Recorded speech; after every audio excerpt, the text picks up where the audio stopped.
અરવિંદ કેજરીવાલને સીબીઆઈના કેસમાં supreme court દ્વારા જમાનત આપવામાં આવી છે, ત્યારે આમ આદમી પાર્ટીના ગુજરાત પ્રદેશ પ્રમુખ ઈસુદાનભાઈ ગઢવીની પ્રતિક્રિયા સામે આવી। આમ આદમી પાર્ટીના રાષ્ટ્રીય સંયોજક અને દિલ્હીના મુખ્યમંત્રી અરવિંદ કેજરીવાલને સીબીઆઈના કેસમાં સુપ્રીમ કોર્ટ દ્વારા જમાનત આપવામાં આવી છે।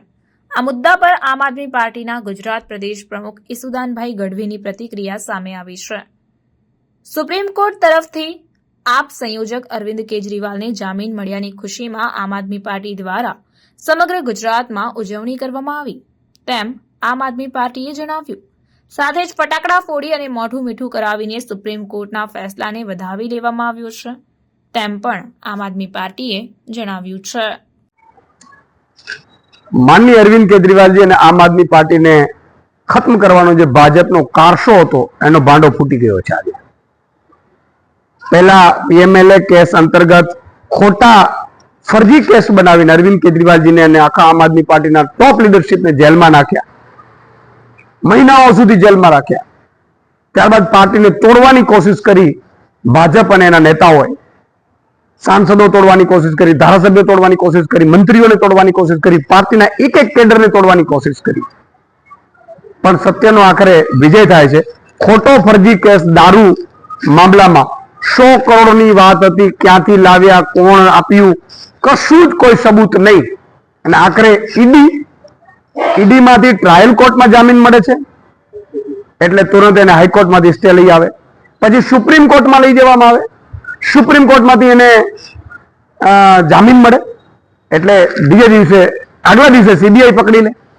સીબીઆઈ છે એમાંથી આજે જામીન મળ્યા ત્યારે અરવિંદ કેજરીવાલજીએ જ્યાં તાનાશાહી છે એને બે રીતે ખુલ્લી પાડી છે।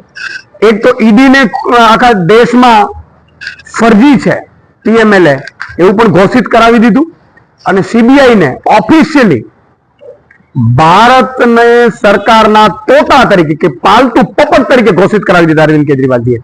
ત્યારે આજે હું તમામ આમ આદમી પાર્ટીના લાખો કાર્યકર્તાઓને અભિનંદન આપીએ છીએ કે બહુ મોટું સંકટ હતું પાર્ટી ઉપર, એ ટળી ગયું છે। માનનીય અરવિંદ કેજરીવાલજી આજે બહાર આવશે અને તેઓ આવતીકાલથી ફરીથી હરિયાણા સહિતના તમામ ક્ષેત્રોમાં ચૂંટણી પ્રચારમાં લાગી જશે। પણ એક વાત ભાજપને અને એના નેતાઓને કહેવાની હતી કે ફરજી કાન ઊભું કરીને, દારૂ કાન કરીને તમે રાષ્ટ્રપતિ શાસન લગાડવાની કોશિશ કરી, સરકારો તોડવાની કોશિશ કરી, જેમ મહારાષ્ટ્રમાં સરકાર તોડી, જેમ તમે ઝારખંડમાં કોશિશ કરી, તમે અસમમાં કોશિશ કરી છે, તમે મધ્યપ્રદેશમાં કરી છે, એ રીતે તમારું ફાવ્યું નથી દિલ્હીમાં, એટલા માટે બહુ ગોઠા પડ્યા છો।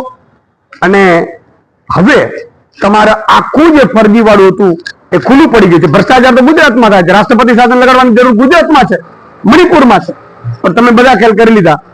આટલી મોટી તમારી જેટલી પણ તાનાશાહી વર્તાવાની હતી એ પૂરી કરી લીધી છે।